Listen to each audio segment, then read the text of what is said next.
This is coffee number 5. I'm your host, Lara Schmoisman. Hi, you guys. Welcome back to coffee number 5. And today I'm here sipping my coffee and thinking a little bit about, it's about to be summer break here in Los Angeles, and my kids are going to go into summer break as well, or summer school in their case. They take advantage and take some classes. And I was thinking, it's the end of a school year and there's a lot of pressure in education. There's a lot of pressure in teenagers in high school just to get to college and to be successful. And successful means good grades, means getting into good colleges. What is being successful? What's the definition of success? What's make you successful, making money, making good at where you are, being honest? What is that? So today I invited someone who's an expert in the success factor. So welcome, Ruth. Ruth Gotian, not only, she has an amazing career that I will ask her to summarize for us, but also she just wrote a book, The Success Factor. So welcome to coffee number 5. Thank you. And as a coffee addict, I am excited to be here. Coffee is a vitamin. Absolutely. And I always joke that was why the reason of coffee number 5, that I need to be on my 5th coffee at the end of the day, just to be having those 5 minutes to relax also and to be able to chat with someone. That's so right. You're here with my coffee number 5 and let's chat.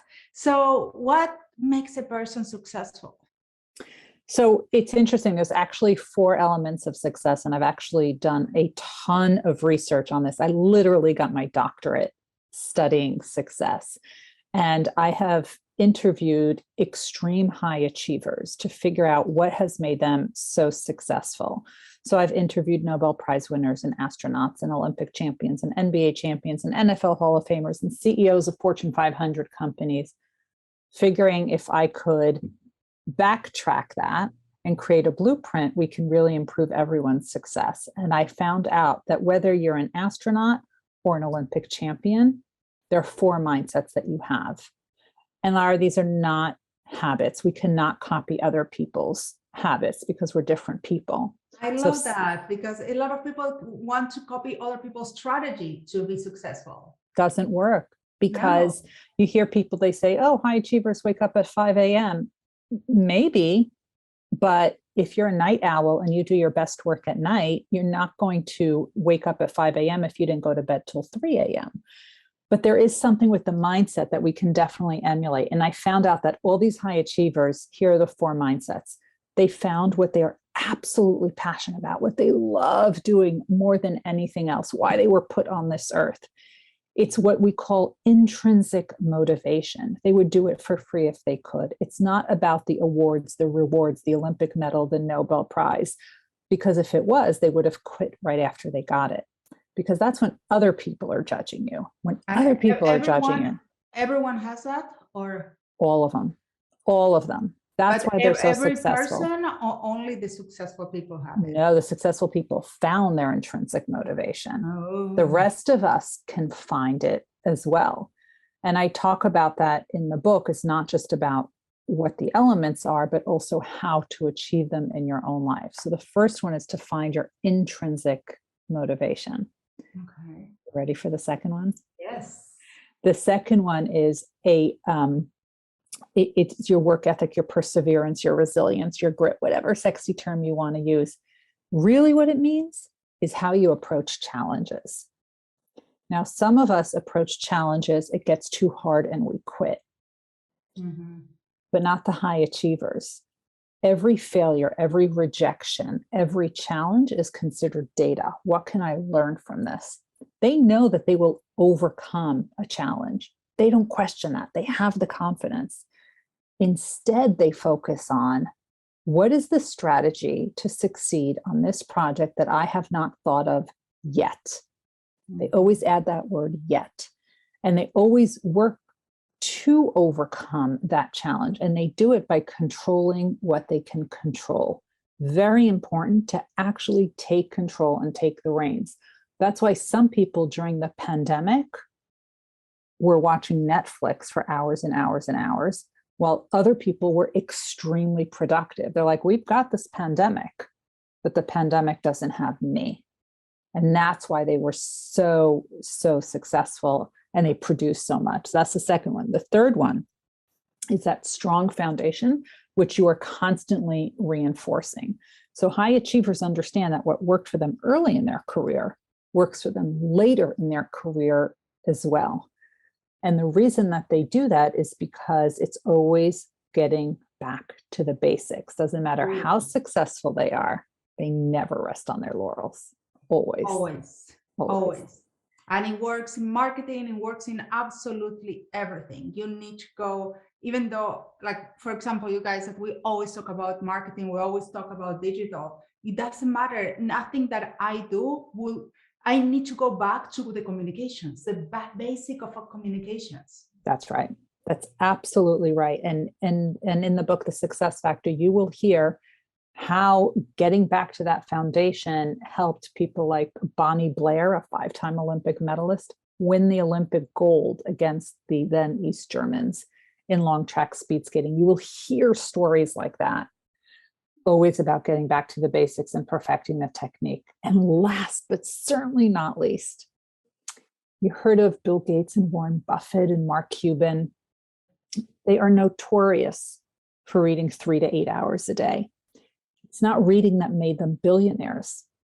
What made them billionaires was opening their mind up to new knowledge, saying, I don't know what I don't know, but I'm going to figure it out, and I'm going to ask, and I'm going to read. Now, they do it by reading. That's how they open their mind up to new knowledge, and that works beautifully for them. But other people might find other ways to consume new knowledge. So you could read books, you could read articles, you can listen to podcasts such as this one. Hopefully people are learning great things, webinars, LinkedIn Learning, YouTube. There's so many different ways that you can learn new things. Now, part of that is also talking to people. And all of the high achievers surrounded themselves with not one, but a team of mentors, people who believed in them more than they believed in themselves. And if you can do that, those are the 4 elements of success. Let me ask you a question, because you are defining them as high achievers. Mm-hmm. High achievers are necessarily, because this is something that comes out as a mother, is always, is intelligence, high achieving, how are they connected? So one thing about success is that it's a moving definition. It's like perfection. You're never really going to achieve it, right? But here's the definition I used. The people who I feel have achieved this incredible success are people who created a paradigm shift in the way we do things, think about things, process things. We're fundamentally different because of what they did. That's one. As they were rising through the ranks, they were pulling other people up with them because they understood that a spotlight on someone else does not detract from the light on them. And last but not least, when they reached that pinnacle of their career, they actually mentored the next generation. And they did that either through one-on-one or through large groups. So there's a lot of giving back as you're rising up. And I think all those 3 parts is making a change in the way we do things and bringing other people up with you and mentoring the next generation. All of those are part of the definition of success. I truly believe in giving back and mentorship. That is, it's almost a lost art, mentorship. Yeah. And what brings me back to something that I always mention in this podcast, because I'm concerned about this. I'm truly concerned that lately we try to find mentorship in these all online programs, free webinars. There are so many places now and I don't know if that's, and everyone is a coach right now. Mm-hmm. Also, there's so many coaches. I guess that there are more coaches than people that they want to do the work lately. Mm-hmm. And so how do you find a mentor? How do you find a path for success? Yeah. So the part of how to find a mentor, I talk about that a lot in the book because I don't believe in these matches that people have because I think they're completely random. It's like saying, oh, you're both from LA, therefore you should be a mentor-mentee match. Well, you and I both know that not everyone who's from LA is the same. So putting them together is just like saying anybody who likes the color purple is going to be a good match. It doesn't make any sense. Instead, I advocate for organic matches, organic development, organic relationship building, because really mentoring is about a relationship. People like to work with people who they know, like, and trust. So how can you find and develop relationships where people can know, like, and trust you, and you can know, like, and trust them? So what are the different ways that you can learn something new? Because you want to learn in this relationship, right? And you also want to teach. It's bi-directional. So you want to put yourself in a place where there are interesting people. Maybe that's in person in a conference, but maybe it's you're attending a webinar, you're listening to a great speaker, you're listening to a great moderator. Maybe there was somebody in the audience who asked great questions or made great comments or had these great observations. Those are the people that you would want to connect with. You want to start connecting with these people. You want to start engaging with these people. Don't ever ask somebody to be your mentor. The second you ask them to be your mentor, you're asking them to take on another obligation. Nobody has time for that. Instead, ask them for their perspective. Make it for a finite period of time. Lara, I am working on something with digital communication. I know you have expertise on that. I'm having a challenge in this one area. I was wondering if I could stop by and talk to you for 10, 15 minutes to get your thoughts on how to overcome this one challenge I'm facing. And I will feel honored and I will give you that time. And I will appreciate that you've been really forward and asking me about that. Right? Yeah. And I made it time bound and it's very specific. I didn't say, Lara, help me with my career. Well, where would I start? Where would I start with that? Right? But if it's something very specific, and now we start working together, and now you start giving me challenges I should consider, and I always start to underpromise and overdeliver.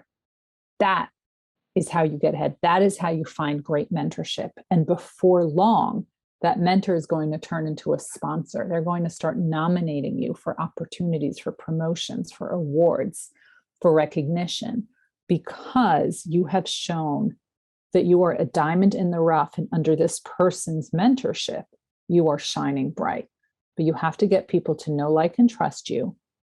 And you need to know, like, and trust them. It's a relationship. It's a relationship, but it's a two-way street. It's not always about you picking other people's mind. Always. It's always a two-way street. And it's, every high achiever will tell you that. And you need to make sure that you deliver the work. Always. Always. And on time is late. I know, always. And I mean, I always try to be a mentor to my team. And I always say, questions, they never bother me. Ask me questions. What bothers me is someone not making those questions. Don't ask me those questions. That's right. Because if information is not power, this is something that we have touched base on many, many times, because having a phone number of a person is not giving you any power if you don't have that connection to the person to ask a question. That's right. And you're bringing up a great point. So people always ask me, how did you get in touch with Nobel Prize winners and astronauts and Olympic champions and NBA champions? So everyone from Dr. Tony Fauci to Steve Kerr, the coach of the Golden State Warriors, they're all in the book. And I had interviews with all of them. And everyone's asking, well, how? Well, this was all through my network. And people were not just going to introduce me to people until they know, like, and trust me, that I am going to honor this relationship, be respectful, and not use it in any negative way. And only then would they actually make the referral and connect me with that person. So 95% of the people who I connected with and who I interviewed for the book, and there's over hundreds of hours of interviews, were through connections. And that's incredible. I actually post a post in my social, and normally don't do these things, but I found that there is really, it's interesting when you put a win, you don't have as many people putting a like and a congratulations than when you put something back many times. Yeah, a challenge. A challenge. That's and right. This is unfortunate. I think you need to celebrate the wins of other people. And that because those people can become your mentors, your contacts. And That's right. You never know. You always should be celebrate other people's achievements. Well, I think a lot of people, this really goes back to the definition of success. They have a hard time with other people achieving success because they feel it takes the light away from them. But the true high achievers understand, and the astronauts, I've interviewed many astronauts, and they all told me the world is big enough for all of us to shine bright. Right? So a light on you and your achievement does not detract from my light and my achievement. It makes the pie bigger. You're not taking a piece of my pie. We're making the pie bigger. It's the same thing that we were just talking before. It's like love. For loving one person, you don't stop loving someone else. Yeah. It just gives you more opportunities. My father always will say, I want my friends to do well. I really want them to do well. That's because right. If they do well, means that I will do well too, because I'm surrounded with them and friends help each other, true friends. That's so true. Look, I'm part of the Marshall Goldsmith 100 coaches community, and I'm part of the Thinkers 50 community. Now, technically, we're all competitors. Technically. The reality is we are collaborators, we are friends, and we are each other's biggest supporters. And if I can't do something, I always go to that pool to see if somebody can take my place. If I'm not the right person for a talk or a collaboration, I always look to that pool. The people who are technically on paper my competitors, but really nobody I would trust more. Yeah. Nobody. And that's why we always go back. And those are the groups you want to be a part of. Exactly. And that's exactly what we were saying also before, is there are more room for you if you create the space. Yeah. And it comes right back to you. It boomerangs right back as well. Absolutely. Absolutely. And let's put it in marketing terms, like I always say, and I see a lot of people failing here because they're trying to copy other people's strategy. Doesn't work.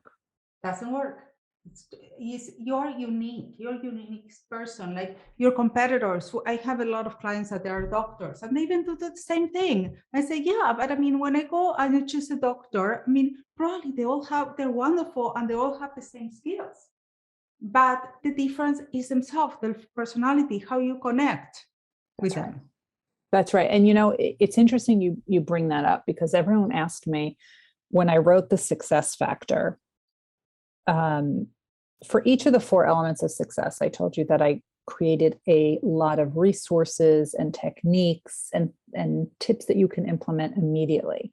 But for each one, I created what's called a buffet of options. Why? Because what works for you is not going to work for me. We're different people. And what works for me today may not work for me the next time I have a transition in my life. A new partner, another child, a move, a pandemic, right? So we need to have something that we can go back to and say, well, I've tried this and it worked in the past, but maybe it's time to try something new. Oh, look, here in the book, there's plenty of things I can choose from. I can try this. If this doesn't work, I can try that. Oh, it didn't work last time, but maybe it'll work now that I have a transition. Transitions are important times. Yeah. Did you find any kind of connection between people that they are high achievers or successful with high achievers at school? Because I have huge issues. I'm a super high achiever person. I mean, I don't like no's, and I go and I keep, okay, that doesn't work, I go the other side and I will keep going. And I thank my mother because I inherited that from her. But my question also is, can you inherit that, or is something that you learn? But also is, I was a terrible student. I didn't care about school. But then when I found my passions, was boom. You just answered your own question, didn't you? I did, but there is any correlation? Did you learn anything of that? Look, some of the people who I interviewed were terrible in school, terrible. And some were the top students. It wasn't about that. Once you find your passion, as you said it, the first element of success, nothing is going to stop you. Nothing. I even share the story in the book, in The Success Factor, of Dr. Peggy Whitson. She's a biochemist. She worked at NASA for years, and she applied to be an astronaut and was rejected, and applied again, was rejected, and applied again, and was rejected. And this went on for 10 years, 10 years. But she wanted to be an astronaut, and she kept working at NASA and learning and making connections and networking and collaborating. Ultimately, she was accepted as an astronaut. And it's a good thing, because she later on became the first female commander of the International Space Station, a role she's held twice. She spent more days in space than any American astronaut of any gender. And ultimately, she became NASA's chief astronaut, in charge of all of the astronauts. So this is what happens when people, when they don't get, when they are rejected, when they are turned down, when they have failure, they use that as data. Nothing's going to stop them. Nothing. Yeah, it's not a failure. It's data. It's data. It's an opportunity for enhancement. In fact, I also share the story of Dr. Bob Lefkowitz, the Nobel Prize winner. He won the Nobel Prize in Chemistry in 2012. He said when he was working during the Vietnam War at the National Institutes of Health, nothing worked. He thought he was quitting science, going back to being a cardiologist. He said nothing worked. Rejection, rejection, rejection, rejection. He now teaches a course at Duke, where he works, about overcoming rejection, overcoming failures. He's very transparent about it. All of them faced it one way or another. We all do. We're human. They're not different than us. It's not how many times you fall or how you fall. It's about how you get up. That's right. Over and over and over again. I will add how graciously you get up. That's true. You just can get up and pretend that nothing happened and keep going. So my last question for you. So can we give this, or can we teach this to our kids? Can we teach them to be high achievers, or something that genetically we give them, or it's something that some people have it or some people don't? Can you imagine the dinner conversations at the Gotian table? My kids are always saying, "Mom, enough with the professional development." But I know one day they're going to thank me, right? Because I want to be a fly on the wall there. But there's always little things that I try and teach, because we don't know what we don't know. Yeah. We don't, right? And who else has the opportunity to interview astronauts and Nobel Prize winners and Olympic champions and learn from them? Well, if I'm going to learn from them, I'm not keeping this information to myself. The whole point is to leave this earth better than I found it.